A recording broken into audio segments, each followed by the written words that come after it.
From Washington to Hollywood and right back to Wisconsin. It's Nightlight with Pete Schwaba and Greg Bach. Connecting the dots on the stories shaping our world with smart takes, sharp humor, and plenty of personality. You know, I really expected more professional behavior from you. It's news and culture without the noise. Yeah, man! Here's Pete Schwaba and Greg Bach. Dude!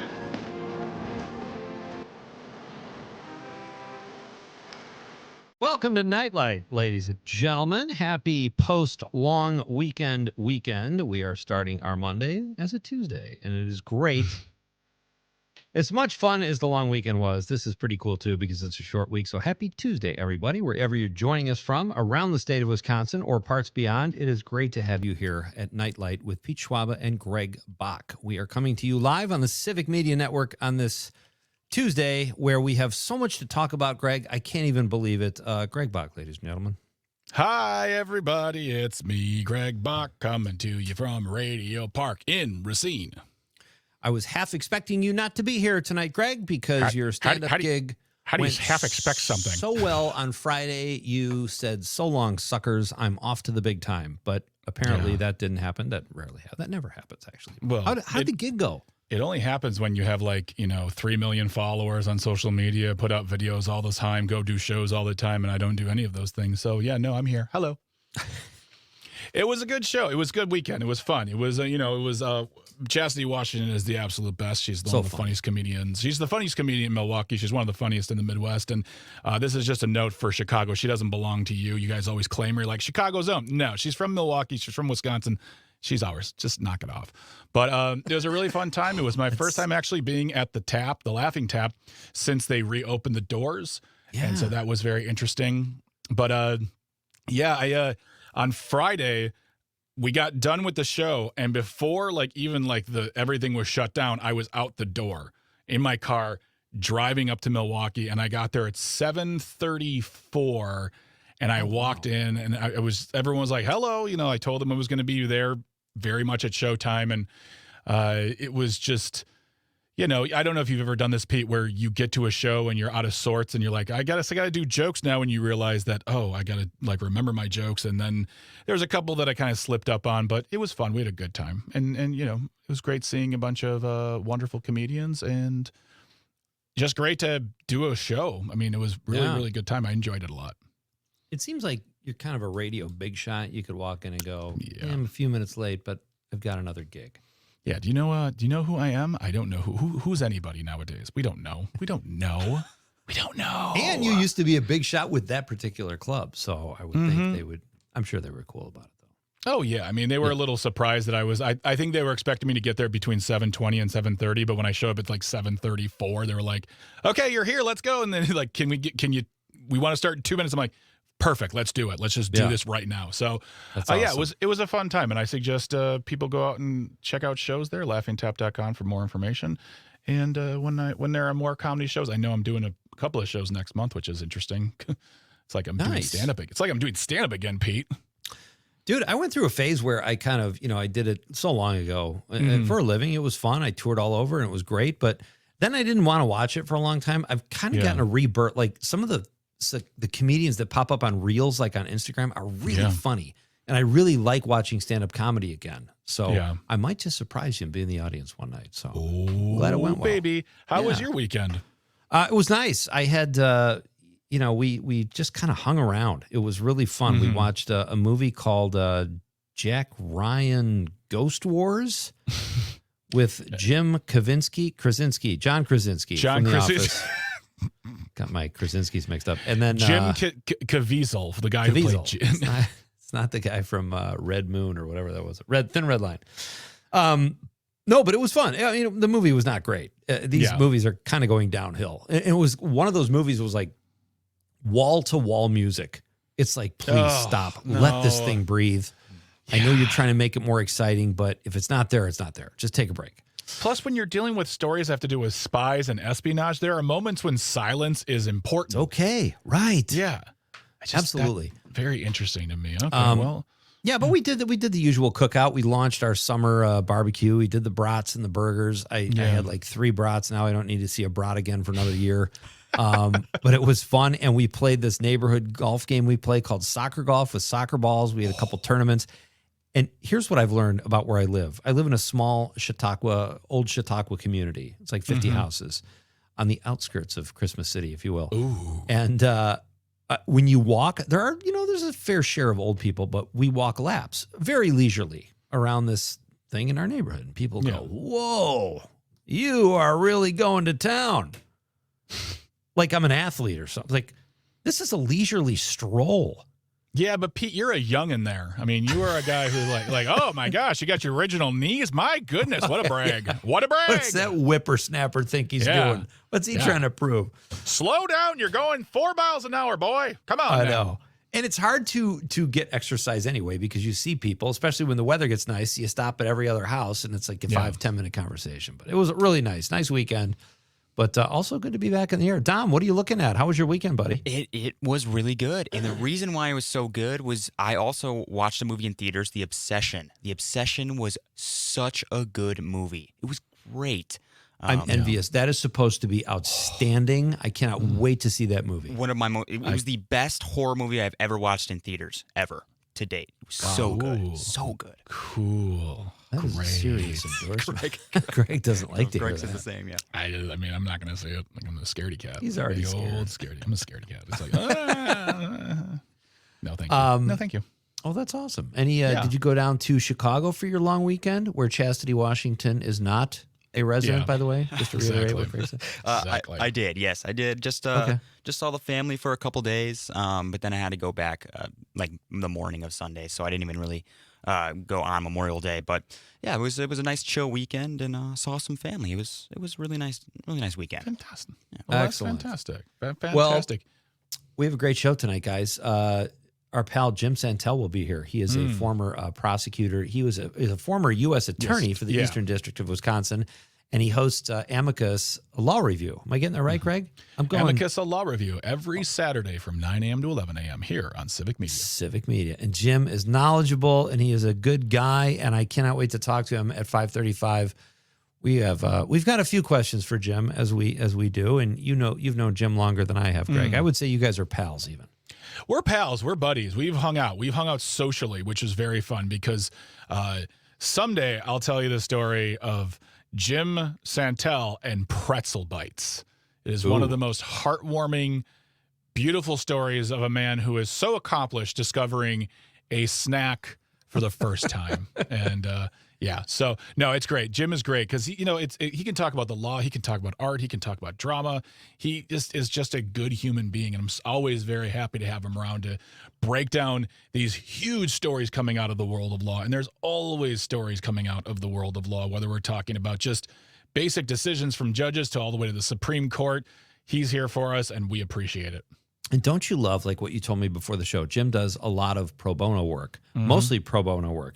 That says a lot about someone's character, I think, because he could still be cashing in and charging people, whatever, but I think that's amazing. I've got a lot of lawyers in my family that have done that kind of thing, and I'm in awe of people like that. It's a great trait, and Jim has it. Yeah, absolutely. He's just a good human being, period. That's all there is to it. No getting around that point. Yeah, I don't like him personally, but I do agree with you. He's a good person. We also have, ladies and gentlemen, coming up in hour number 2, actor based in Door County. You don't hear that a lot. Door County-based actor Kurt Krause will be here. He is working on a movie, getting a movie going. He's in a play coming up. It sounds like a hilarious play. So we'll talk to Kurt about all things that he's got going on. He's been on the show several times before. And gentlemen, I am very excited to announce it's my choice this week for the Nightlight Movie Club, which takes place every Thursday night here at Nightlight in the second hour at 6:20. We break a movie down. We talk about it. We celebrate it. This week's movie, Compliments of Pete Schwaba. Well done, God, we got a timpani. The Outsiders. Boom. How is that? Wow. Boom. Matt Damon, C. Thomas Howell. Not Matt Damon. I'm sorry, Matt Dillon. Matt Damon would have to be Ben like Affleck. in utero. You're correct. Matt Dillon. Rob Thomas. No. Rob Lowe. Pat Swayze is in this movie. Great actor. Old Patty Swayze. Patty Swayze. We've got Tom Cruise in a lesser role, but great. Emilio Estevez, Ralph Macchio, Diane Lane, who steals the scenes she's in, is great too. Yeah. This week's movie of our Nightlight Movie Club is The Outsiders, that classic. Everybody, we were talking about this before the show, had to read it in 8th grade, and then the teacher would oftentimes show the movie. So you've probably already seen it, folks. And if you haven't, check it out or give it a rewatch, which is what I'll be doing before Thursday night. And join us in hour number 2, where we break down The Outsiders and discuss it at Nightlight Movie Club. That'll be fun. Absolutely. It's going to be a really, really good time. Yeah. All right. I think without further ado, on this Tuesday evening, we should get to the question of the night. Let's talk about the question. Okay, question. Question. Pregunta. Question. Question. Hey, I have a question. Questions? This question. Domanda. Question. Questions. All right. Memorial Day weekend is in the rear view, folks. Summer is here. And our question of the night is, what is the best vacation spot in Wisconsin? We are vacation central here in America, or at least in the Midwest. Everybody comes to Wisconsin with good reason. Yep. We have a beautiful state. It's amazing in the summer. What is your best vacation spot in Wisconsin? If it's winter, if it's your favorite winter spot, that's okay too, but let us know. 855-752-4842, 855-75-CIVIC. You could also text us on the Civic Media app. Very easy to use. You probably already have it. If not, download it because you're going to need it, because we have a great contest coming up again. One of our Text to Win contests is right around the corner. So get the Civic Media app, or you can send us a message over the stream if you're watching on YouTube, Facebook, and or Twitter, X, whatever the heck it's called. Why do they call it? It's called X. Send me an X, will you? X me, Greg. No, I will not do any of those things. Tweeting worked. Send me a tweet. Tweeting was great. Tweet. Now they're like, oh, it's a post. I'm like, that doesn't sound fun anymore. Tweet's better. No.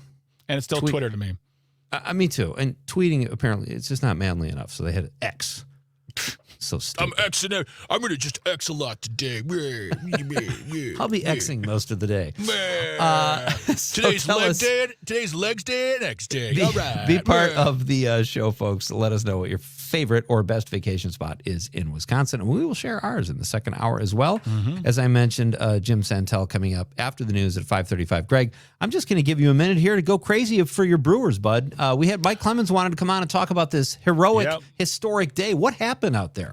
I mean, well, we had a decent showing against the Dodgers. We did one game. We got one game that was good, and then they kicked the stuffing out of us the next game. And then the third game was meh. The Brewers are still sitting right there on top, number 1, 2.5 games ahead of St. Louis, who we're playing right now, or not right now, but this evening.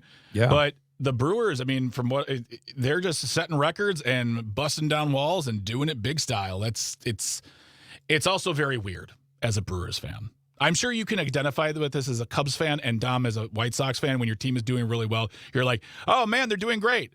When does it all fall apart? Yeah, and it's early, but yeah, I mean, if they're capable of doing it now, and what did Mizorowski do? What was his big? Oh, he said, I see. That's why we need good old fashioned tons of strikeouts. Tons of strikeouts. Yeah, tons of strikeouts. Yep. Yeah, okay. He said it. There we go. Here, sets record for 100 mile per hour plus pitches. There we go. For the most in a single game. 57 pitches of at least 100 miles per hour during the 5-1 victory against the Cardinals last night. We are coming right back to tell you what's going on in the world, folks. We might even ask you to sign an NDA. So don't go anywhere. You don't want to miss that. It's Nightlight with Pete and Greg on the Civic Media Network.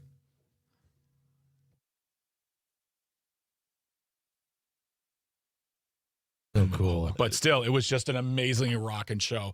Really well done. And I'm glad I did it. I'm glad I went to that show. And it's more artists that I figured out due to you guys as well, because I had no idea the Police really existed until, Yeah, and they're one of those bands. I don't care if they have new music. I just want to see them go perform all the old ones, you know? Mm-hmm. Yeah. There's a great... Oh, go ahead, Greg. I don't want them to make new music. They're done. They're like, they I think... It might disappoint. Yeah, and I think at the end of the day, Sting wants to do what he wants to do, and I think I think they're brothers in the truest form, where like they love each other, but they can't stand each other for a while. And to put them in a studio to say, all right, make a record, they'd be like, yeah, we'll just murder each other instead. How about we do that? Right. So. He was he went on stage, I think in Barcelona with Springsteen years and years ago. And there's a video, YouTube video of this and singing Twist and Shout, and Sting is going nuts and he's doing somersaults and they're just having a blast together. Like, wow. It was one of the coolest, most infectious videos I've ever seen. Nice. 15 seconds, guys. 15 seconds. All right.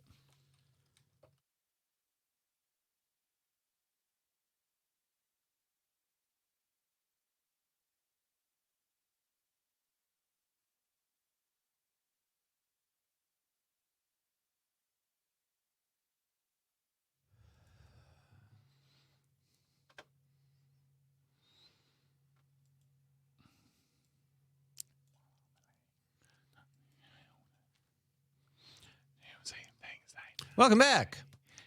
This is Nightlight with Pete Schwaba and Greg Bach. I am coming to you live from Northeast Wisconsin, where it is about to storm, guys. You might hear some thunder. Coming to you live from Marinette, Wisconsin. Just down the coast, coming to you live, is Greg Bach from Radio Park in Racine. And the kid, Dom Lee, is holding down the fort in Madison at Civic Media headquarters.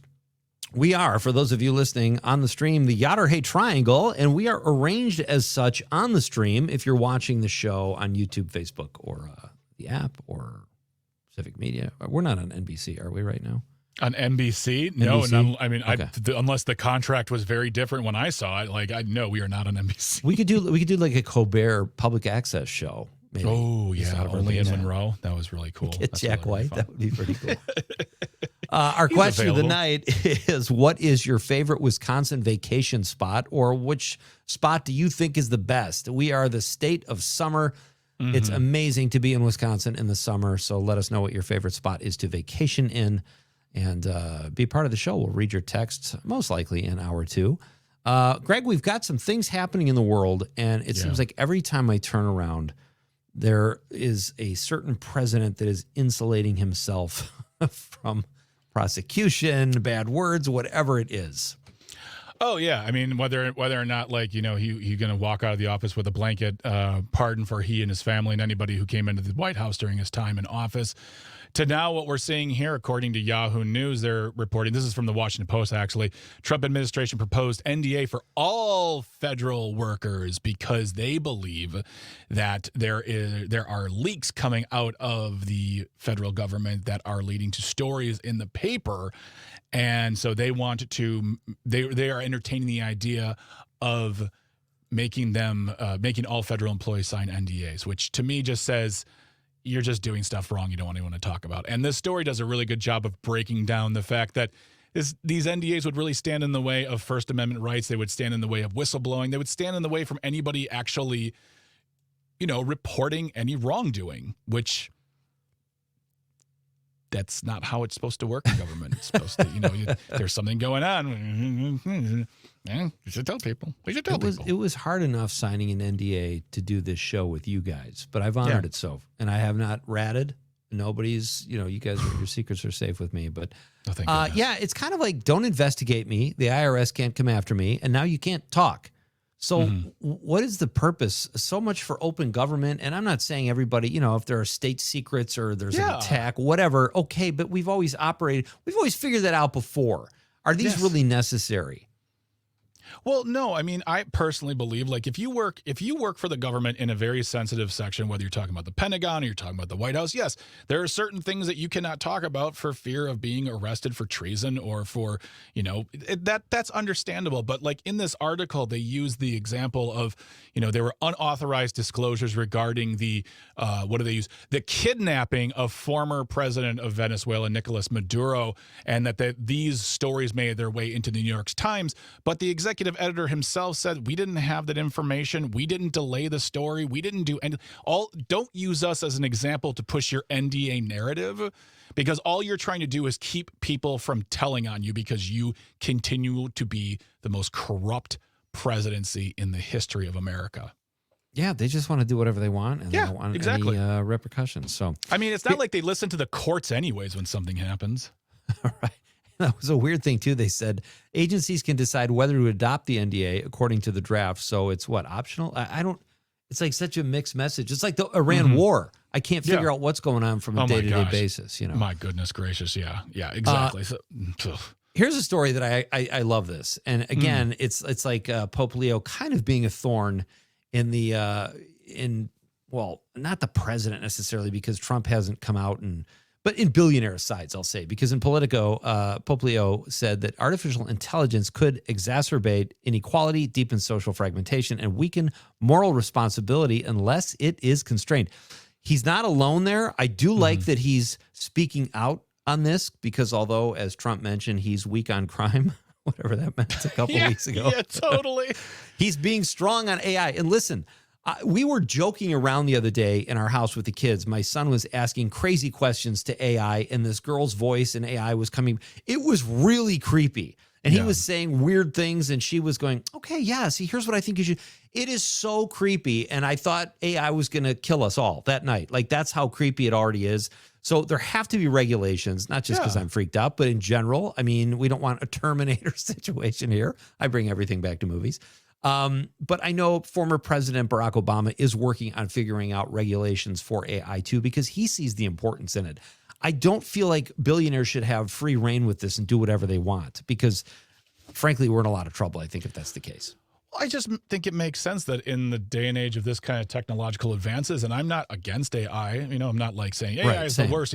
I'm just saying that it just makes sense that something that's very powerful that's being used, and this story makes very clear, it's being used in all facets of life, whether we're talking about entertainment, we're talking about government or military. There need to be some safeguards. There need to be some guardrails. But this administration and this current version of America, not a really big fan of guardrails. At least the people in power, they think guardrails are, like anti-America and freedom and makes us weaker and less men. But whatever. But yeah, I mean, again, for me, it's a weird situation because there's a lot of conversations we could have about the Catholic Church, and I know that they're worth having.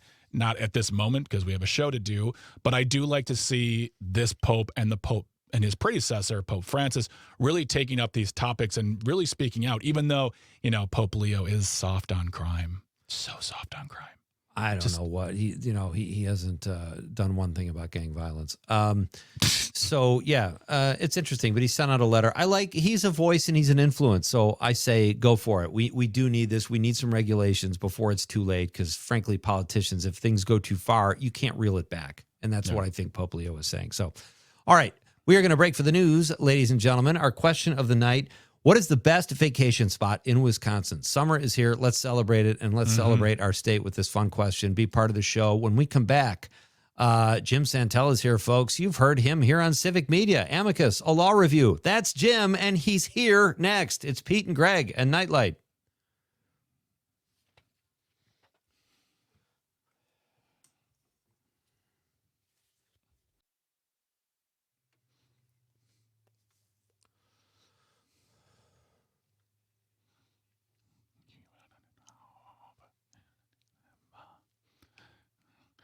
Welcome back to Nightlight with Pete Schwaba and Greg Bach here on the Civic Media Network. Always love some wings bringing us on in. If you want to be part of the conversation, 855-752-4842, 855-75-CIVIC. Leave a comment on that live stream. We're currently streaming on Facebook, YouTube, and the platform we still call Twitter. The question of the night is, summer is here, so what is the best vacation spot in Wisconsin?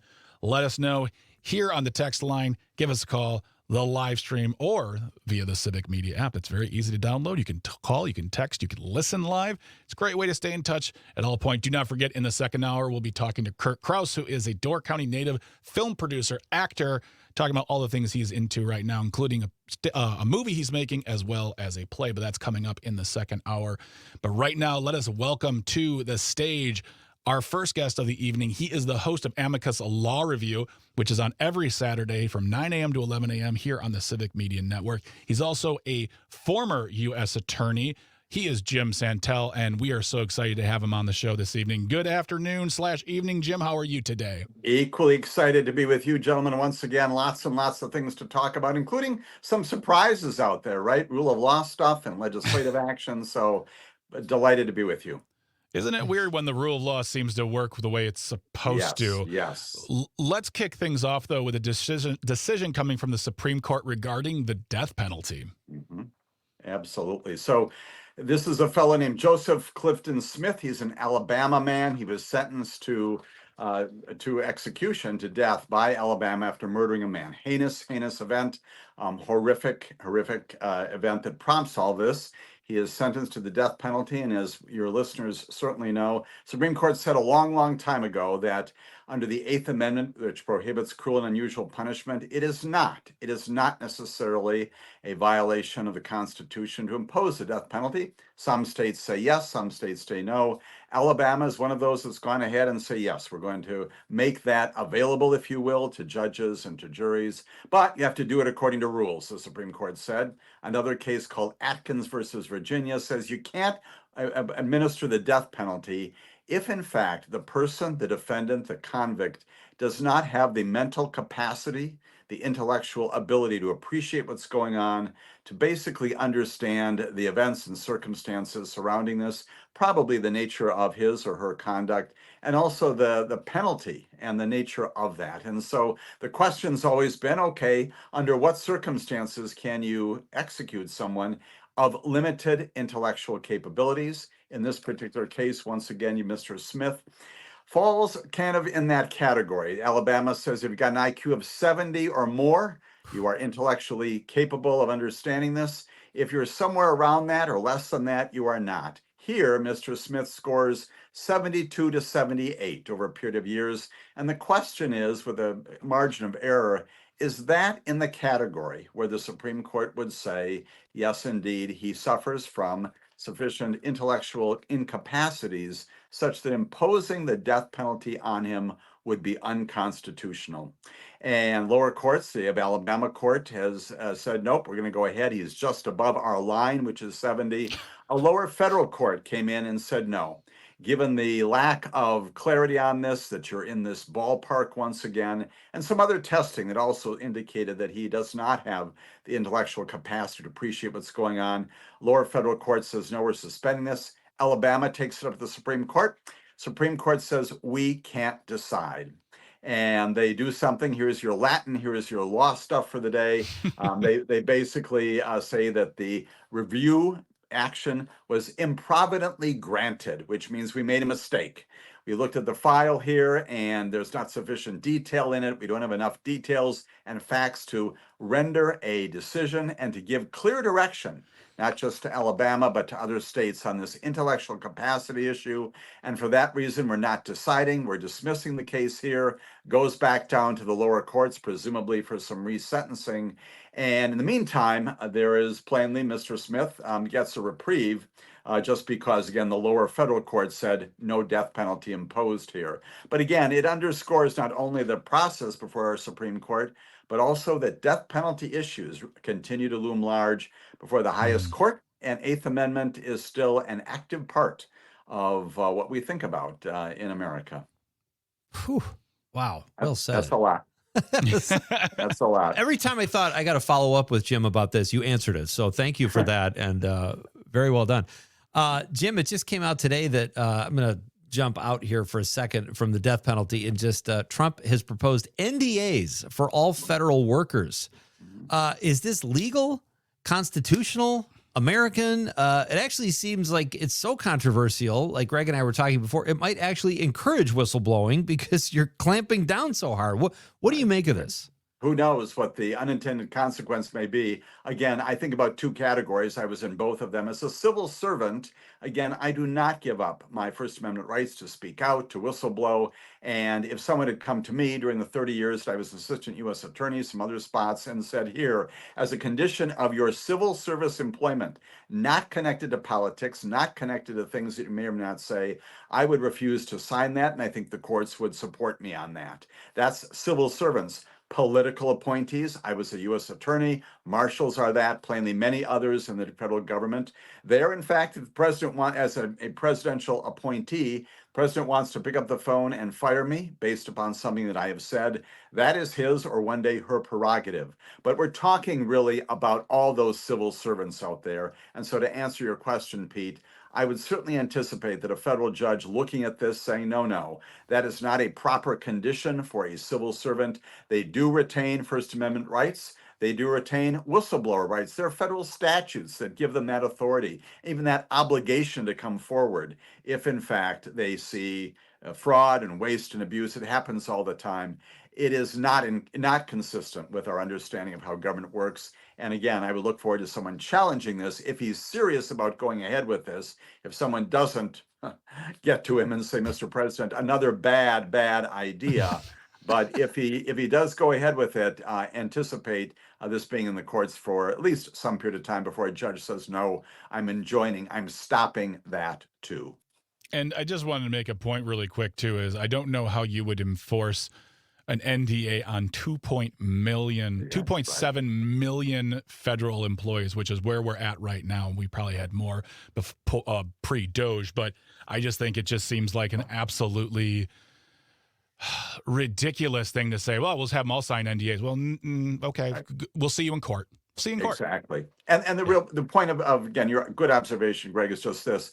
It's impractical to do that. I think a lot of people would once again resign. You've got supervisors who would not do this. But more than anything else, it's to do what? It's to send the message. This is not a practical thing. It's just to send the message that if you are a federal employee, I'm watching you, I'm looking at you, and I may at some point attempt to go after you for the things you say. It's that deterrence which the presidency should not at all be about. It should be about, again, transparency and telling members of the federal workforce that I expect you to come forward when in fact there are problems in our administration, fraud, waste, abuse, all those kinds of things have got to be a part of the job.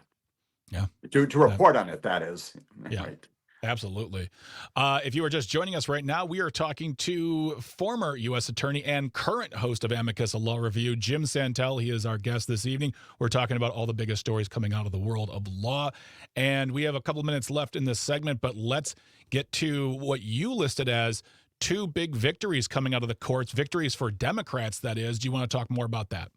Absolutely. So this is in the wake of that Calais case that sent all of us a flutter around the country, especially a whole swath of states in the South, now redistricting after Sam Alito, and a majority of the Supreme Court said you don't have to be concerned about anything, basically, as long as you do it for political purposes. If you have a consequential impact upon race, we don't care anymore. So it sets off all of these things in Texas, Louisiana, Mississippi, South Carolina, Alabama, Virginia. Obviously, the Democrats also there. But two big things happened today. One is as Alabama and the governor there, Kay Ivey, begins to put together a plan to get rid of the singular majority Black and majority Democratic district. Lo and behold, federal judges come in, 3 of them, and they rejected this new voting plan. And they say, we cannot see our way clear to requiring Alabamians to cast their votes in the 2026 elections under a districting plan tainted by intentional race-based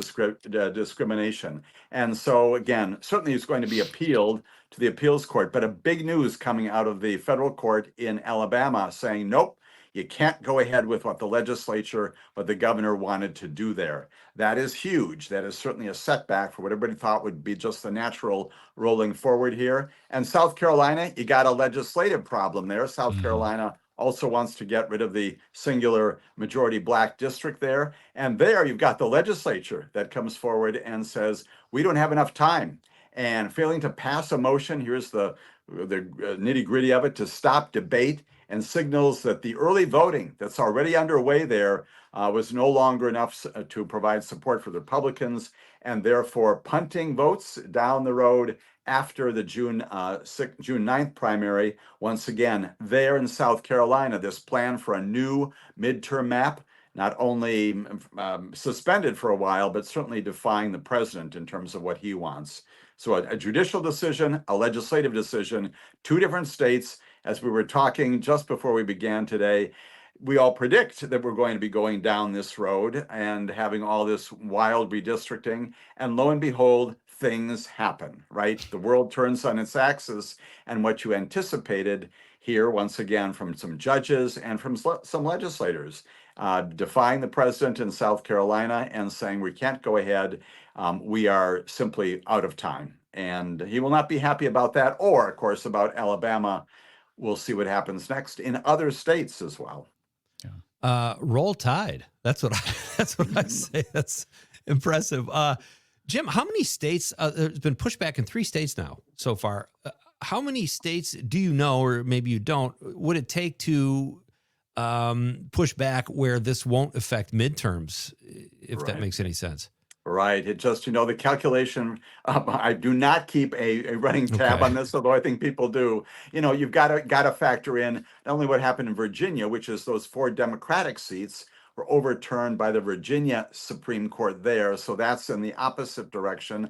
Then you've got these attempts. Again, Tennessee has already put in place its new map. You've got Texas, you've got Louisiana, these things going on in South Carolina and Alabama today. At the other extreme, there's California, right? This is Governor Newsom creating new districts there. And I think, frankly, to answer your very good question, we'll see what tomorrow brings, because I think the calculus is changing every day. You can't wait until November, but it is 5 months away. You got to do this pretty quickly. And if you haven't done it already, you are pretty much running out of time, as South Carolina did. You can't change the rules. You can't change the lines. Frankly, much beyond maybe the 4th of July, but people have got to know where they're living, where they're going to be running. And if you wait much beyond that, then you get in trouble with what's so-called the Purcell principle that says you can't change the rules of voting so close to an election that people don't know what's going on. And so this is going to change every day, but at some point soon, you got to have it locked in for the legitimacy of the November election, whatever that may be. All right, we're going to keep the conversation going with Jim Santel. He is the host of Amicus, a law review, which you can catch every Saturday from 9 a.m. to 11 a.m. here on Civic Media. You can also go to civicmedia.us/shows and download past episodes. It's a great program. Check it out. Great information coming from Jim, but we'll be talking more with Jim about all the big news coming out of the world of law, including something having to go on with Wisconsin and our voter rolls. So don't go anywhere. Stay tuned. Stay close. You are listening and or watching Nightlight with Pete Schwaba and Greg Bach here on the Civic Media Network.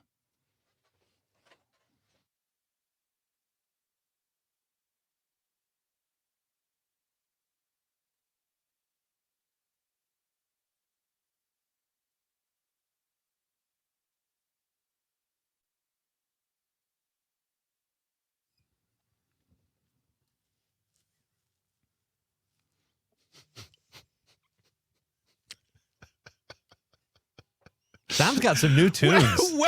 Welcome back Love to it. Nightlight with Pete Schwaba and Greg Bach here at what seems to be Disco 54 in the later years. We are coming to you live on Civic Media. I am Greg Bach, your host, your co-host in Racine at Radio Park, and all the way up in Marionette, a.k.a. Christmas City, USA, is Marinette. Mr. Pete Marinette. Okay, Correct. Marinette. Thank you. Appreciate that. We get that a lot. We're used to it. All right. Well, Serious disrespect. just totally killed my vibe there. All right. Listen, Racine Well, boy. you know what? Hey, up north is Pete, and then over there, that way over there, western bound, whatever. Who cares? Domley. Wow. But we are here tonight with you on Nightlight. We're so happy you're joining us. If you want to be part of the conversation, 855-752-4842, 855-75-CIVIC. Leave a comment on that live stream. We are currently streaming on Facebook and YouTube and the platform we still call Twitter. Our question of the evening is, summer is here. What is your vacation spot of choice in Wisconsin? Let us know. And right now we're continuing our conversation with host of Amicus, a law review, every single Saturday, 9 a.m. to 11 a.m. here on Civic Media, Mr. Jim Santel. He's also a former U.S. attorney, served under 5 presidents, so he knows his stuff. And we've been talking about the biggest stories coming out of the world of law. And one of the bigger stories coming out is coming right from here in Wisconsin regarding the voter rolls, as the FBI continues to make their claim that the 2020 election was anything but safe. Talk about efforts that should be put to bed. Again, this notion that we're still fighting this fight. And so what happens is, under the former Attorney General, her name, you may recall, she was Pamela Bondi, but certainly continued under this Attorney General, the request goes out to about 30 different states around the country asking for your voter rolls, your voter information, your records. And that includes, again, we don't keep track, of course, of how you vote, but we keep track of if you vote and how frequently you vote, those kinds of things, what your addresses are to ensure registration is proper, all those kinds of things. And the states, to a person, attorneys general in the states have been pushing back, saying, no, That's not information that you are entitled to, federal government. And oh, by the way, the request is based upon your assumption that there is voter fraud in our states. No, that's not true either. So they go and they challenge this again around the country, and not only in the Western District of Wisconsin, which is where you are right now, and many of your listeners are as well. This is in Madison. You've got a federal district court judge. His name is James Peterson. And he takes this up and he has an evidentiary hearing on all this. And he says, just like all sorts of other judges around the country, including one in Maine on the same day last week, basically looks at this and says, government, once again, you've done this wrong. You're asking for information that is not subject to disclosure under something called the Civil Rights Act of 1960. He also takes up all these other allegations sort of implicitly and says, I'm not ruling on any of those. I'm not getting to those. But Department of Justice, your request for information under this statute, I'm going to deny it because these are not documents that the statute that you invoked, that you yourself have presented this court, requires or mandates disclosure under. So you got it just plain wrong. And he dismisses the case. Once again, the incompetence of the Department of Justice. As I say, he joins many other federal judges around the country. I think it's unanimous now. It's many of them out there telling this Attorney General and telling the Department of Justice, no, no, no, no. And of course, you talk again about government spending time spinning its wheels on things that mean nothing anymore. This is another one of those. And it is one of those situations where the real reason for this is because we still just can't get rid of that notion that somehow the 2020 election was stolen, as you were just saying, that Joe Biden did not win, that Wisconsin, among other states, is responsible for that. And if only we can get all those voter rolls, we'll be able to prove it here 6-7 years later. It's absurd. And the judge appropriately found a legal and proper way linguistically to get rid of this. And it's gone. Now it's going to be appealed, probably the Seventh Circuit Court of Appeals. Difficult to imagine the appeals court they made in Chicago that they're going to overturn this. Who knows if the government would appeal this then to the Supreme Court, but likewise, unlikely that this will ever see the light of day beyond district and appeals courts saying to the government once again, keep your hands off these records. They're not yours. And oh, by the way, if you decide to go down this road again, at least get your legal theory correct. Judge Peterson says you're kind of incompetent and you didn't do this right the first time around. Oh, what are the odds? Yeah, right. Jim, we just have about a minute left. I'll just ask you, what is your favorite vacation spot in Wisconsin? I know you're a Milwaukee guy, but you probably seek some R&R occasionally. I do, and I get out all the time out to the west, and going again twice this coming summer. I'm a big fan of Sauk County and Spring Green, where American Players Theater is. You can go kayaking on the Wisconsin River, do all kinds of wonderful things. And Spring Green is a huge place for my family and me. We're going up there again in a few weeks or so to see some plays at the American Players Theater, which, by the way, is going to be recognized in the Tonys this coming month or so as the regional theater in America for 2026. Oh, wow. Yep. Oh, my Our goodness. own American Players Theater. Say that one more time. Where is this place again so people can It's know? in American Spring Players. Green. It's about 40 miles west of Madison. It's a beautiful area just where the glacier dumped all that, those small mountains out there. It is a venue out there in the woods. You climb up a small hill to get there. And you will watch theater in the round in the woods. And again, this year, they've been spectacular. Written up in the New York Times always. Look for them to be featured in the Tony Awards from Radio City Music Hall. And they're recognized as the regional theater of the year in the nation in a couple of weeks here. Big deal for Wisconsin. Great place, yeah, for Love sure. it. Love it very much. Thank you so much, Jim, for being here. We really appreciate your time and your expertise as always. Thank you so much for being our guest this evening. Delighted to be with you as always, gentlemen. Honored. Thanks, Jim. Jim Santel is the host of Amicus, a law review. You can catch it every single Saturday from 9 a.m. to 11 a.m. Catch Back Issues magazine talk right there. Go to civicmedia.us/shows for old episodes. You can download and listen to those as well. But it is a fantastic program. You should check it out. And we always appreciate Jim being here and sharing his expertise and travel tips as well. Mm-hmm. When we come back after the news, we're going to be talking about the question of the night. What is your favorite Wisconsin vacation spot? So let us know. This is Nightlight with Pete Schwaba and Greg Bach here on Civic Media.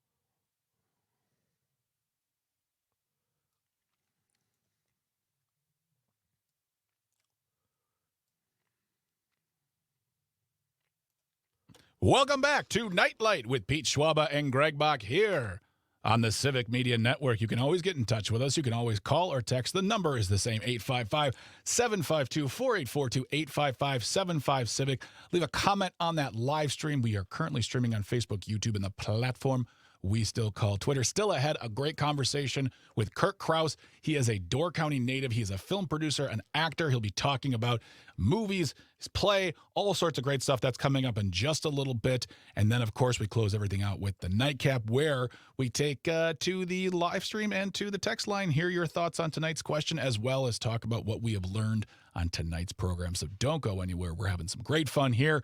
And coming to you live from Radio Park in Racine, I am Greg Bach, all the way up the coast, northeast Wisconsin style, Marinette, Wisconsin, a.k.a. Christmas City, USA, Mr. Pete Schwaba.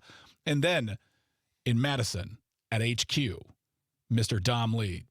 The three of us, like a 3/5 Voltron, are the Yodder-Hay Triangle. Yes. Wow. Not sure what that is. You don't know what Voltron is, Pete? What is that again? Voltron was a Japanese anime cartoon from the 80s where 5 robot lions come together to make one big super robot that fought the tyranny of universal like crime and people like that. It was pretty cool. I watched it a lot as a kid. Yeah, they redid it. They redid it a few years ago. But yeah, five pilots in 5 robot lions, and those robot lions come to form one super crime fighting guy named Voltron, or lady, or person, I don't know, Sure, or robot, I don't know, but yeah. All we need is 2 more people. Well, we have Tucker. We do. So we have 4 lions. We just need 1 more. Maybe you can be that 5th Could lion. be you. You could be that lucky lion. All right. If you missed anything from the first hour, feel free to go back to civicmedia.us/shows, find Nightlight, download episodes, listen to them at your leisure as a podcast, get caught up. There's lots of great stuff happening there, as well as other programs, including Amicus, a law review, which is hosted by Jim Santel, our guest from the previous hour. And then great ways you can get in touch with us. Let's see here. There's the Civic Media app where you can call and text. You can listen to shows live. You can get your news if you'd like to. It's right there. And participate in Text to Win contest, which a new one is coming up very soon. More details to follow on that. And then finally, I guess, Pete, this is the old school style of doing things. Drop us an email.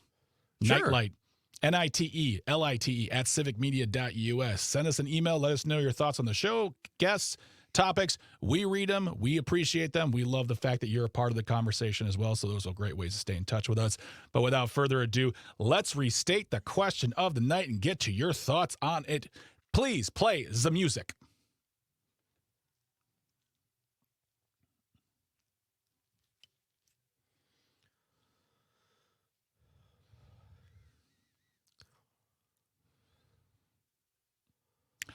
The question is, summer is pretty much coming here. Like, we got just a few more weeks before it's officially summer, but what is the best vacation spot in Wisconsin? 855-752-4842, 855-75-CIVIC. Again, leave a comment on the live stream. We are currently streaming on Facebook, YouTube, and the platform we still call Twitter. We'd love to hear from you. You can also drop your thoughts on our Facebook page Facebook. We have a Nightlight page. That was a really bad setup there. But yeah, you can always leave your comments there and Pete will read them out.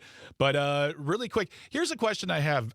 Before we ask the question, Pete, of your favorite spot, what is it like living in a touristy area? You live in that area where your population probably skyrockets over the summer. What's it like living there? And do you feel the need to all right, we just got to get out of town right now? We don't. I wouldn't say Marinette is a vacation destination necessarily, which is interesting because we're directly across the bay from Fish Creek of Green Bay. So it's the same body of water, but I wouldn't say we get a ton of vacationers in Marinette. Where I live in my community, we do have some seasonal homes. The population in our little neighborhood here tends to go up quite a bit in the summer. But I wouldn't say the whole area. Now, Crivets is a big vacation area, and there are people with cottages in the county and stuff like that. But it's not like Eagle River or Minocqua or one of those areas. So, but I remember going to those areas. One of my answers was going to be Three Lakes because that's where my grandma had a cottage, and that was where I spent a lot of my childhood. Very special place to me. Nice. As an adult, I would say we like to go to Door County. It's close. It's a couple hours away. If we go around through Green Bay, we don't have a boat where it only takes like 20 minutes to get there. But yeah, it's got great culture and restaurants. And, I love Door County. That's great. That's a very popular answer. People, my sister and my brother-in-law have been going to Door County. I think now, my goodness gracious, they've been married for over 25 years now. They go there once a year at least, and they usually do a summer. Wow. Sometimes they even do a winter trip too, just to take in, because Door County's getting popular in the winter as well. But Dom, what about you? What do you have memories? Did your family come to Wisconsin for the summer for like trips and whatnot? Not a whole lot. Only when I first moved here for school, University of Wisconsin Oshkosh. There was a few years where I did go camping in the summertime, and I, like Pete said, I went to Crivets. Right, I think that's how the town of Crivets, and there was a great. It was great camping, everything like that. I'd say that is my favorite. I do like the Dells as well, but I've gone there quite a few times now to where it's not as good as Crivets, but I definitely would say definitely a the bigger. Yeah, it's more touristy, I would say. Yeah. The Wisconsin Dells, not as good as Crivets, but we got water parks. So I have never been. The only thing I know about Crivets is that there is a Piggly Wiggly there, or at least there was when I used to work for a refrigerated warehouse. We used to house the Piggly Wiggly foods that would be distributed to various stores all over the state. And store 182, Crivets. I remember that to this day. Mm-hmm. Yeah, so it's a weird. There are a couple. It has a couple claims to fame. Most recently, I would say about 8 years ago, the Broadway star Julius LaRosa passed away in Crivets, and I read that, or I heard that on the radio. I'm like, wait a minute, what? And apparently, he had some connection and went there and lived out his days in Crivets. And then Bret Michaels from Poison, his mom lives there. And he was in Crivets a couple summers ago, and he claimed he was going to come back and do a big summer concert. Never happened. Come on, Bret. Put your money where your mouth is. But yeah, his mom and stepdad live in Crivets. So look what the cat dragged in, Mr. Bret Michaels. Well done. That's why you go there. Nice. Thank you. Thank you very much. That's right. But yeah, it's a beautiful area. Absolutely. I can only say from what I've heard about it. I should check it out one of these days. But we got ourselves some text message thoughts here. Dom, let's kick it off with you. What are the people saying regarding tonight's question? What is your favorite vacation spot in Wisconsin? Yeah, we've got quite a few. We got Monica from Mount Horeb texting in saying, went up to Bayfield several years ago and have never had a more relaxing vacation in my life. Wow. I want to go there so bad. Nothing but amazing things about Bayfield. And it's like from here in Racine, it's about a 5-hour drive. And dude, it's like 4 hours from here, and I'm 2 hours north of you. Like, it is up there, but it's gorgeous. The Apostle Islands are close by. I've never been there, and it is definitely on my list. Maybe it's a place where we should do a live show. Ooh, I like it. Nightlight live from the Apostle Islands on the lake. A little kayaking. There you go. We do a show on the lake. We get a pontoon boat. See, I'm just using any reason to get a pontoon boat. Get a pontoon boat. Or we just get some water sound effects, kill the video, and say we're coming to you live from Lake Superior. They'll never know. Nobody knows. You can't prove it. Come on, please. Okay, we're gonna keep going here. I'm trying to make water sounds right now, and it's not working. Okay. All right, cool. What do we have next on the text line? We have Brett from Brown Deer saying, my favorite vacation spot in Wisconsin is Devil's Lake. Love camping there. Nice bathrooms and showers. That is true. Camping. Yeah, my wife and I, we've been talking about doing a summer trip, and Devil's Lake is always the top of that list. So that was probably going to hopefully happen sooner than later. What else we got there, Dom? Yeah, we got Anna from texting in from Madison said, hi, Pete and Greg. My favorite vacation spot in Wisconsin is anywhere in Door County. The scenery there is beautiful. Very true. Nice. Totally agree. Door County has those great limestone formations. The natural beauty there is incredible. I totally agree with you, Anna. I just feel like Wisconsin is the place. Like, it's just the place. It's the place. Small little lakes inland. I love it. Yeah, we still got a few more here. We got Bridget texting in, says, my favorite vacation spot in Wisconsin is Egg Harbor. It's beautiful, relaxing, just the best. Love the Door County place. Love it. Nice. And then what else? She also texted in and said, Waupaca. Chain of lakes, has the clearest water, great boating, fishing, and food. The Wheelhouse, check it out. There we go. Okay.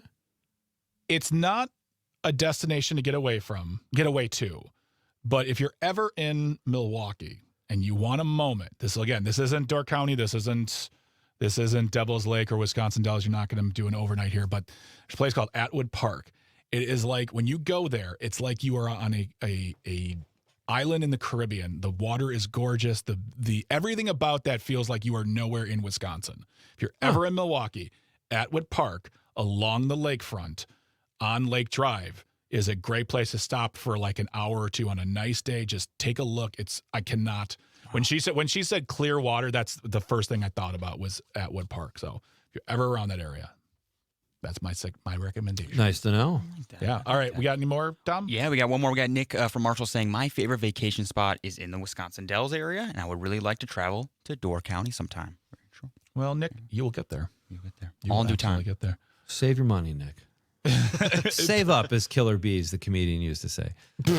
We've got some Facebook comments here. Scott Tom, one of my favorite Madisonians, says, refuse to say. I hope they never find my secret places. Okay. Right. Thanks. I guess it's every girl for herself. Thanks, Scott. Daniel Wheeler says, Danny Wheels, he's going to be on the show next month. Fox River Mall in Appleton. It has Sbarro pizza, air conditioning, and no deer ticks. That is my kind of inside guy dude right there. Me and Danny Wheels are kindred spirits. Where are you going? The mall. Food court. That's the place. Get a slushie. Janet on Facebook says Eagle River. Spent a lot of time there as a kid. Could not agree more. Yeah. Beautiful place. That's where we would go when we wanted to see a movie. When we were in Three Lakes. Eagle River was like 10 miles away. It was the Vilas Theater. Really cool, charming little theater.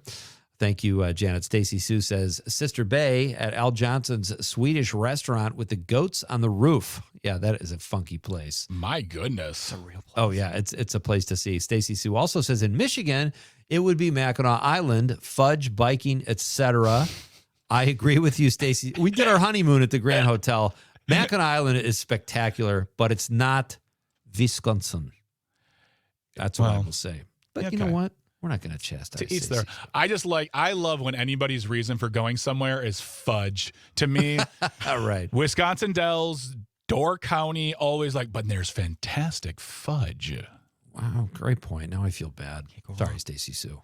You can say whatever you want. To each their own. To each their own. Vince on the on Facebook says Wisconsin Dells, the Vegas of the Midwest.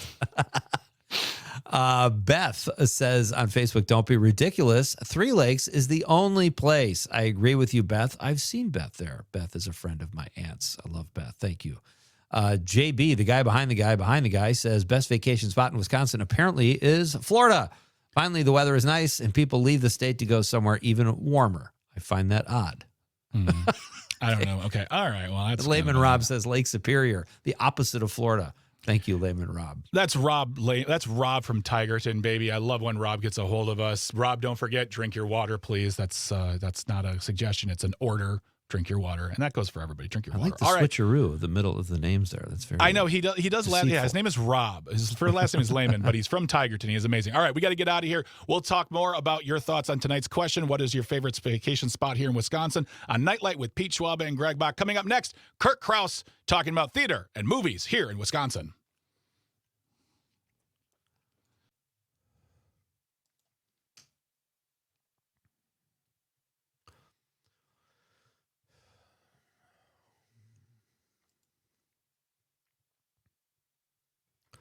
That's right, baby. We are coming to you live from Wisconsin, all over the state, and this is Vacationville, USA. The summer is here. Our question of the night is, what is your best vacation spot in Wisconsin or your favorite vacation spot in Wisconsin? Share that, or if you want to be like Stacy Sue, you can say a place from somewhere else, too. It's all about vacation and peace of mind. Our Nightlight or your movie buddy club, who said, don't ask me, I won't tell you. Yeah, that's true. He's keeping it all to himself. Yeah.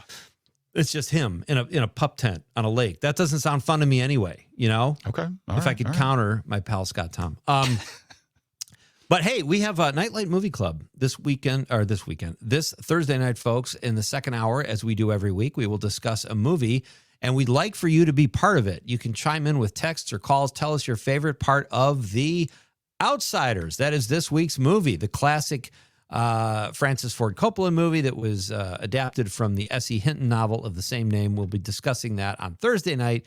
be part of the fun. Was star-making roles for almost all of the cast, including Patrick Swayze, Emilio Estevez, Tom Cruise, Rob Lowe. Who am I forgetting, guys? Not C. Matt Damon. Thomas Howell. C. Thomas Howell. Ralph Macchio. Not Matt Damon. Not Matt Damon. No, Matt Dillon. And Diane Lane. So and Diane Lane. And many others. So many other. Leif Garrett was in that movie. It's kind of cool. People are like, who? He was big in the 70s. His name is pronounced Leif Garrett. Trust me, Dom. That's right. You know what, Dom? He's like 67 right now. Okay. Oh, if you're watching on the stream, folks, you just got a serious chuckle. Goodness gracious. We're going to keep things moving here with one of my favorite guests, ladies and gentlemen. He's been on the show before. You've heard him, I'm sure. He is a very busy Wisconsin-based actor making his home in Door County. He is also a film producer, and now he joins us tonight to talk about a few other things he's working on, too. As always, it is my pleasure to welcome Mr. Kurt Krause. Hey, buddy. Hey, thank you for having me back, Pete. And very nice to meet you, Greg and Dominic. Nice to meet you as well, Kurt. Welcome to the show. You've got, again, if you're watching on the stream, you got the nice background. It looks very Door County in your background there, Kurt. You got some nice trees. Do I see water back there? You do. That's Lake Michigan right behind me. I've heard of it.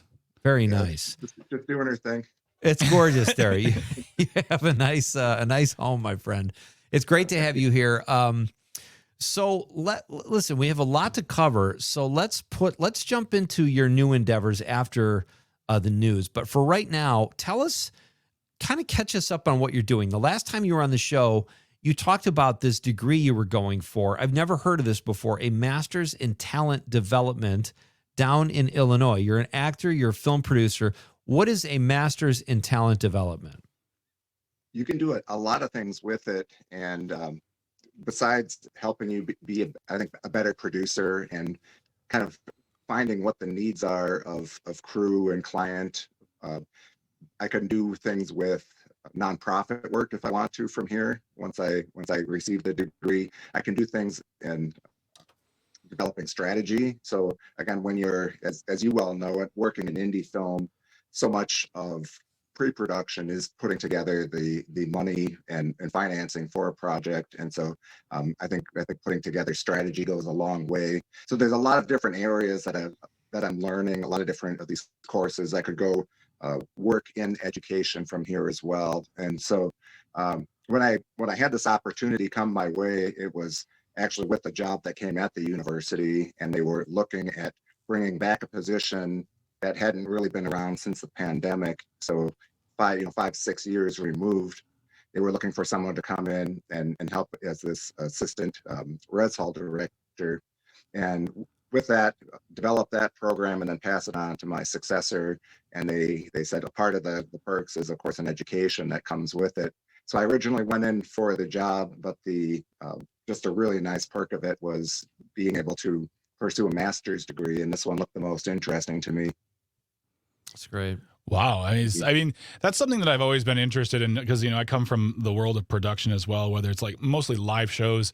And one thing that I've always been, someone told me once, they said, if you want to get into specifically movie production, one thing you should know about is budgeting, accounting to a certain extent, knowing, where to find the money, how to spend the money, and how to spend it well, because studios and investors love it when you come under budget, especially. So that to me has always been something that's been very interesting. Is that part of the learning you're getting from the course? Very much so. In my experience also as an independent producer was learning that, but I also knew that I had a lot more to learn, especially if we wanted to put together a bigger budget indie film. Mm-hmm.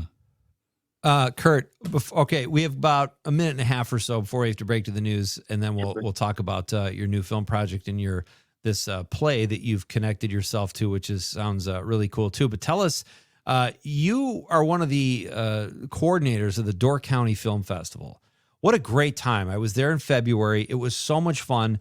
Tell people if they're not aware of it, why they should check out the Door County Film Festival, and put a recap on this year. It was such a great time.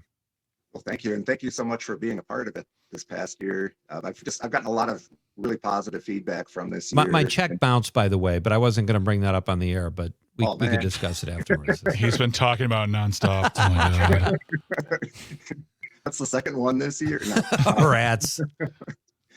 No, the festival continues to grow. It was started by Chris Opper, who moved here from Nashville originally, and this came at a time where there wasn't a lot of film festivals. Now film festivals are becoming more and more of a thing. So I think it's probably the third or fourth longest running festival now in Wisconsin. And like I said, every year it's been continuing to grow, and we get a lot of great submissions. We have great speakers every year, including this past year. Pete came and joined us, and you were our keynote to kick off the festival. And we've been able to bring in items such as talking about the new tax incentives. And so we had John Jarosh, who's with Destination Door County, come and talk about the impacts of a cherry pie Christmas and just how that really boosted things in our local economy then, as well as the tourist economy now, of people wanting to come and see the different locals from where it was filmed. We'll dig into that a little more after the news. Kurt Krause is here, Northeast Wisconsin-based actor. He's got a big project coming up he's going to tell us about after the news. This is Nightlight with Pete Schwaba and Greg Bach.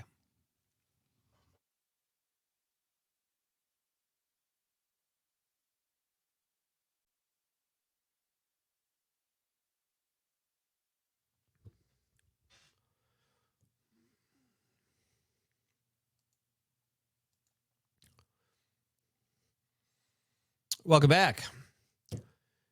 This is Nightlight with Pete Schwaba and Greg Bach on the Civic Media Network. Great to have you with us on this Tuesday night, which is sort of like a Monday, but better because it's Tuesday.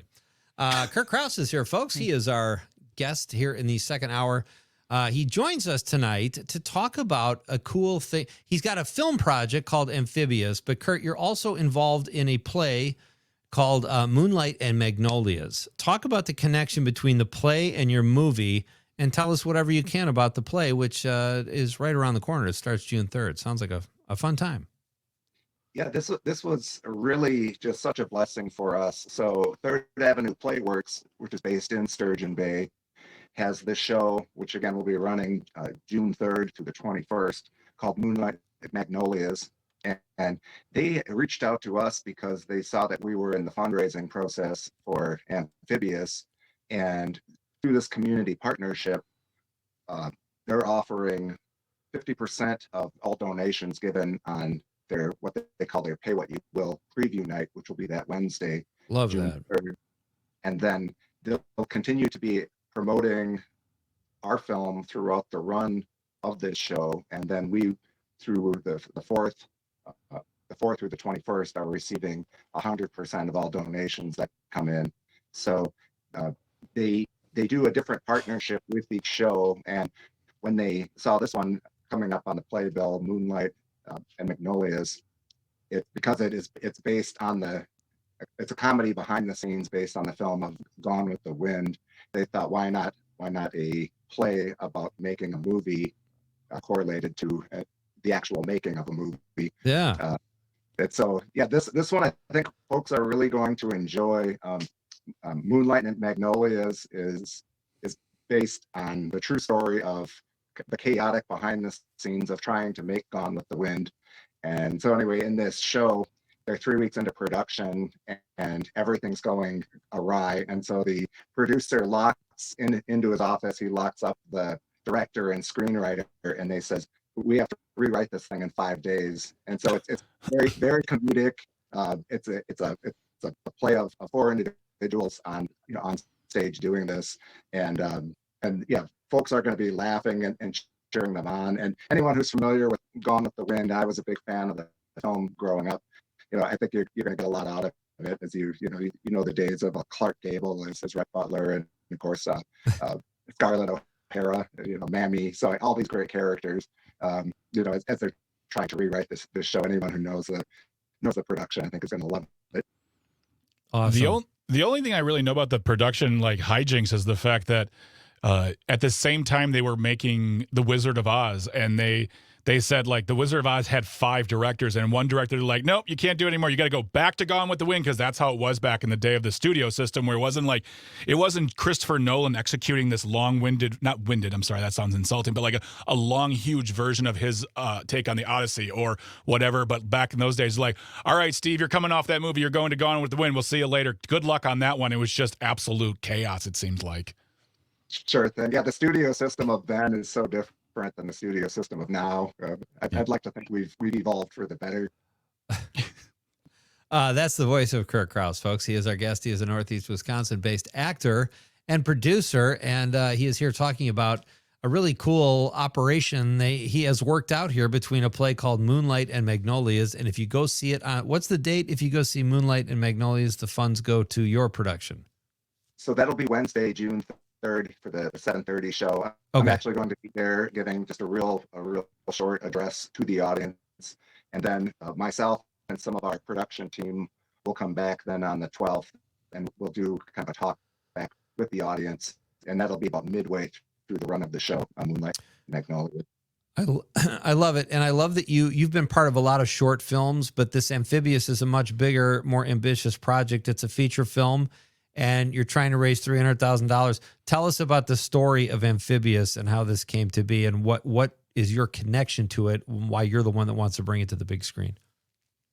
Yeah, so originally I was the writer of Amphibious, and still primarily am, though I've also had now some screenplay work with the future director of the project, and that's Michael Seibel, and he helped with some of the script rewrites. It was originally a short story that I submitted to a writing competition, and it ended up being a finalist, which told me people liked the story. But it was something to inspire particularly young people and those who might be struggling with identity or some suicide ideation, to help them recognize that the things that make you different, that might be scary as a young person, are those things that make you stand out and become a star in whatever area of life you're called to as an adult. So that the main character in Amphibious, his name's Edward. He was born with syndactyly, so he has webbed toes and webbed fingers, and he's hid the secret away from his classmates for his whole life, and he's transferred to different schools and just always under the radar type guy. And when it's discovered, of course, he's targeted by some of the students and bullied, but you have a response of a very caring staff at the school, and it's actually the English teacher / swim coach who says, what you have here is like the envy of a lot of swimmers, because it's you advantage in the water. And so long story short, he ends up pursuing swimming, and he very quickly he starts getting faster and faster than everybody else, and he becomes not only the star, but sort of the pseudo celebrity. And over the journey, he was reached with a lot of kindness, and show he can now use his influence to bring kindness, and so he, whether it's through social media or just personal interactions, he helps evolve the whole face of the school, and people treating each other differently, and really carrying themselves differently. So he helps other people discover that gift inside of them, the way that different individuals in the show help reach out to him. Yeah. Wow, that's amazing. I mean, it just sounds positive from I mean, maybe not from start to finish, but it takes a wonderful turn to the positive, which I think is something in movies we very much need. Kurt, one of the things that we've talked about with other guests, and was mentioned briefly before, are the tax credits here in Wisconsin. We finally have ourselves tax credits in this state, which I feel like is many years late, but better late than never. How do you see yourself utilizing those tax credits to help you make this film, as far as shooting in Wisconsin and, making it more palatable for other filmmakers here to do their projects? Yeah, it's crazy, because when we were first writing and rewriting the screenplay, we didn't have those tax credits, and so the original budget we put together wasn't even considering those, because we didn't see that on the radar at the time. I was actually asked to go then testify in Madison before the assembly. They had a committee to hear about these tax credits, and through Action Wisconsin, they brought together a number of us from around the state to talk about our different communities and different work that we do. And so I went from not seeing it at all to all of a sudden it's like, oh my gosh, it's here, and now we get to actually say how this would impact us, to now the actual application. So one of the things we were able to do is say, with $300,000, which is how we were originally going to budget this thing, we're like, no, we could actually see even a greater financial profit, maybe even being able to do more with that, including being able to on location in places like Door County. Yeah. And we're working with Film Green Bay to help put this together, and they exist to really be a working arm in a lot of things, whether it's legalities, or if people want to donate to a production through a fiscal receivership program, we're receiving money through them that's donated specifically to our project through Film Green Bay. So it sounds a little complicated, a little crazy, but all that being said, we're creating this film in a way that I've never created a film before. And yeah, that's how do you reach 300,000? And it's like, well, you can do it a way you've never done before. Yeah. So it's definitely uncharted waters, but it's amazing. Again, like with this community partnership that came to us through Third Avenue Playworks, it's amazing where kind of almost out of the blue, people hear about what you're doing and want to be a part of it. So it's been special, learning curve, but special. You have to be creative, and you certainly are, my friend. That's really great catching up with you. Check out Moonlight and Magnolias June 3rd in Sturgeon Bay at the Third Avenue Playworks. The proceeds go to help Kurt fund his movie. So hopefully, Kurt, we'll have you back on to talk about this big premiere of your movie. And it's very ambitious, and I tip my hat to you, pal. Good luck. Hey, thank you so much. And All thank you right. for having me. Yeah, you got it. Anytime. That's Kurt Krause, folks, Northeast Wisconsin-based actor, and one of the founders or coordinators of the Door County Film Festival. If you get a chance, check out the Door County Film Festival. They screen everything at the Northern Sky Theater. It's absolutely beautiful, and it is another great film festival we have here in Wisconsin. So, I don't know, man. Web fingers and toes. That's intense. That's kind of cool. I would be swimming like no one's business if that were the case. How do you or not I would go just out be for like the swim team? Or I would just be like, look at my fingers. You can't hurt me. I don't know. I have no idea. I'm so stuck in the world of like Marvel movies and superhero movies and mutation movies. I'm like, well, what could he do next? Could the person save the world? No, they're going to swim really fast and inspire others to believe in their own abilities. It would make you popular. I'm sure there's an aspect of bullying that could happen, but it also could make you kind of cool, like a Teen Wolf. It depends on how you deal with it yourself. Correct. If you like, it's like the kind of thing is like if you're a kid who's like, a little hefty, you come in and you're like, yeah, I know I'm hefty, but I'm really fun and funny too, and I'm cute. Like if you have a good attitude towards it, then boom, you got to take care of. The moment you're like, I have webbed fingers, and they make fun of you, you're toast. You're toast. Great. That's a great. There's a great community of filmmakers in Northeast Wisconsin. Kurt Krause included, Daniel Wheeler, Dan Davies, J.B. Thompson, Craig Kinnett. They've all been on this show, and I love people that take action and try to get projects made. It's so hard to raise money for projects like this, and to get creative and to see it through is really remarkable. And I tip my hat to anybody who's willing to do that. I mean, absolutely too. I mean, the all these ideas I've ever had, like whether it's like movie ideas or TV ideas or just like show ideas or whatever, I'm always like, that's going to take so much. And I get very, very discouraged. So it's good to see, and especially like good to see people like Kirk, and we're going to be talking to your friend Daniel Wheeler and, the work that you've done. But now that there is a mechanism in Wisconsin that can actually be sort of like an investment on behalf of people, like, tax credits, like rebate systems, that's important too. Because then not only folks like Kurt, people like Nathan Deming, who we talked to a couple weeks ago. Yeah. Maybe we'll also see bigger projects come to Wisconsin as well. I hope so. I personally feel like Georgia was like, yeah, let's be the leader. Let's do this. Let's do it to it. And Wisconsin, come on. We got snow. They don't. Dude, Atlanta is like, when my son was coming out of college, he had a lot of actor friends. Some of them went to New York, some went to LA, a couple went here, a couple went there. And more than either one of those cities, people went to Atlanta. Like there is that much work there. You can make your living as an actor in Atlanta. That's how proactive they've been.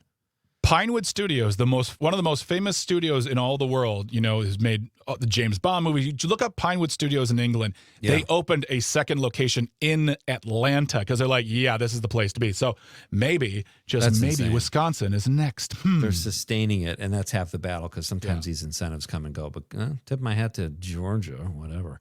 All right, we're going to come right back and wrap this whole thing up, folks, with the Nightcap. That is coming your way next, and we'll finish up some texts. A few laughs, a few drinks. We'll see what happens, guys. It's Nightlight with Pete Schwaba and Greg Bach on the Civic Media Network.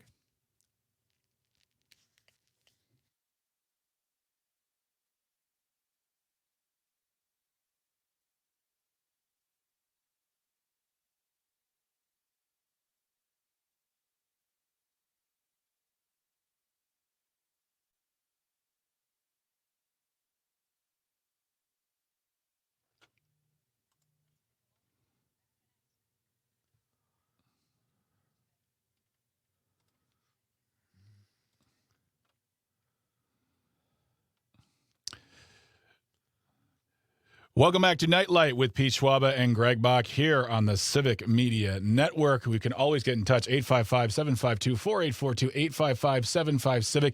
Leave a comment on the live stream. We're currently streaming on Facebook, YouTube, and the platform we still call Twitter. The question of the evening is, what is your favorite vacation spot in Wisconsin? And we're going to get to some of those questions right here, but there is some breaking news happening right now that has come across the desk, which is very, very upsetting in the world of Packers. Running back Josh Jacob has turned himself into the Hobart, Wisconsin jail and is looking at 5 counts of domestic abuse at it says like strangulation and property damage. That is all we know at this moment. We got that from both Mike Clemens, and it's being reported right now in the New York Post as well. There was a disturbance complaint involving Jacobs on Saturday morning, and he has turned himself into the authorities and was booked into the Brown County Jail on 5 charges: battery, domestic abuse, criminal damage to property, domestic abuse, disorderly conduct. It's really, honestly, it's domestic abuse / other things, strangulation and suffocation and intimidation of a victim. As we know more, we will let you know, but that is breaking news coming out of Green Bay and the Packers organization. Again, Packers star Josh Jacobs has been arrested, facing 5 charges of domestic violence. So that is not the way we like to end our shows here, but we wanted to let you all know that. And as we know more, we will let you know. There will be more reports on civicmedia.us for that. So, yeah. We wanted to coming up on tomorrow's show, we will be speaking to Norm Kopeski, who's the co-owner of Appleton Cigar, and he will be talking about his business. He'll be on the show. He's one of our sponsors. We love talking to him. We love having him here. And then it's time for Martin Alvarado from the Madison Library to give us his picks and his ideas on what's happening around the area, especially with spring and summer. So come on back for the show tomorrow, 5 to 7 for Nightlight. We are officially in the Nightcap, folks, where we get the last-minute thoughts, texts, messages, things of that nature on our question of the night. Summer is here. What is the best vacation spot in Wisconsin? If you want to let us know, 855-752-4842, 855-75-CIVIC. Again, leave a comment on the live stream. We're currently streaming on Facebook, YouTube, and the platform we still call Twitter. You can also get in touch with us via the Civic Media app, where you can call and text, listen live, get your news. It's all right there. It's absolutely free. Daniel Barry on the live stream says, happy Tuesday. What's up, everybody? Hello, Daniel. Welcome to the program. So happy you stopped by and, let us, hello. We're happy to have you here. I would love to know if Daniel, if you want to explain where the sports highlights part of that go. Like, is he like an editor? Does he work for a TV station? I would love, does he just say, these are the highlights I appreciate as a fan? I don't know, but I would love to know that, Daniel Barry. If you ever want to share that, that's awesome. And happy Tuesday to you as well, buddy. Let us know your world, Daniel. Yeah. We need to know. Bring us all in. Right. We still have some leftover text messages, some thoughts on tonight's question. What is your best vacation spot in Wisconsin? Take it away, Mr. Domley in Madison. Yeah, we got a few more left. We got AJ texting in on WMDX, says, just got back from my parents' place outside of Eagle River. We were just talking about Eagle River. Another one for Eagle River, yeah. He said they have a cute little theater. Very nice, AJ. Thank you for the text. That's what I was talking, that Violet's Theater. It's adorable. Right in downtown Eagle River. It's so cool. You know who else was from Eagle River? Was David Zucker's pal and collaborator, Jim Abrahams, who actually, I think he had a summer home there, but I think he ended up relocating full-time to Eagle River. Beautiful Can place. I give you a fun factoid piece of information regarding a musical choice for Mr. Dom Lee? He played Vacation by the Go-Go's. Yeah. The Go-Go's guitar player, Jane Weedland, born in Oconomowoc, Wisconsin. Is that right? And their lead singer was briefly the drummer of one of the first hardcore punk bands of all time, the Germs, Belinda Carlisle. So I just, whenever I hear She's a drummer? She was a drummer. Oh, wow. She was a drummer. Yeah, so there you go. I remember she dated a pro ball player named Mike Marshall, I think was his name. He was a Dodger. And everybody loved Belinda Carlisle. She was so fun, had such great energy. And I didn't know she was a drummer, though. That's so cool. She did so much cocaine in the 80s, she once said she's surprised she still has a nose. Well, listen, we've all got our quirks, and I know Dom is trying to kick the smack habit, and it's been quite a few years. It's been quite a few years. I feel like I opened that on myself, folks. I apologize for that. I think we have one more text message from Brett in Brown Deer. Yeah, Brett in Brown Deer texting in on WAUK. Says, Krivitz is cool, too. When we were kids, my parents had a cabin in a little tract of land called Sweetheart City. All cabins, and in the summer, kids playing everywhere, and parents getting hammered playing dice. If we didn't interrupt their partying, we could do anything we wanted. That sounds really fun. Sounds really fun. There you go. Good, clean American fun right there. There you go. And then there's one last one just popped in here. Melissa from Willie Street in Madison on WMDX says Point Beach Forest Preserve. Very, very wonderful. Do we have any Facebook messages left over, Mr. Schwaba? We do not. Facebook is out, and there have been no X's posted either. Yeah, that's fine. So, no X's. Well, let's see here. Pete, what did you learn tonight? I learned we just got another last-minute text from Dave in Madison, who I think is Lil Irv. I think they're the same person. I'm not sure, though. He said, I just canceled my vacation to Josh Jacobs' house. Cool. All right. Thank you for that, Dave. Appreciate that. Okay, cool. Good move. Pete. What did I learn? I learned that Jim Santel knows a lot more about the law than I do. And okay. All right. Yeah, I always like talking to Jim. Very fun. I love talking. I love when Jim just talks. For me, it's like I feel like I'm doing way more listening because he just can go. And I'm like, educate us, please, sir. Indeed. Dom, what about you? I would say I know a lot more vacation spots now. I've just, I'm barely moved to Wisconsin, and I'm fully here now. Fully here. Fully a Wisconsinite. There we go. There it is. There we go. Dom is a Wisconsinite, everybody. We did converted. it, Pete. Gosh, we do did it. you have a Wisconsin license, Dom? I don't. Not yet. Okay. But I all will. right. Well, Like driver's license or license on your car? Neither. Okay, get on that. Actually, you should be given that. That's actually kind of, I think that's a law right there. Next. But all right, folks, we got to get on out of here. Remember, tomorrow's show, Norm Kopesky, who is the co-owner of Appleton Cigar, will be here, as well as Martine Alvarado from the Madison Public Libraries. So join us again, won't you? Same time, 5 to 7 every single night, Monday through Friday. We're so happy you're joining us tonight. And folks, we hope you have a great night. Thank you so much to Dom and Tucker, Engineering and Traffic, for all the work they do. For everyone who called, text, got in touch with us, we love that very much. We got to get on out of here. So Pete, say good night to the people. Good night, Wisconsin.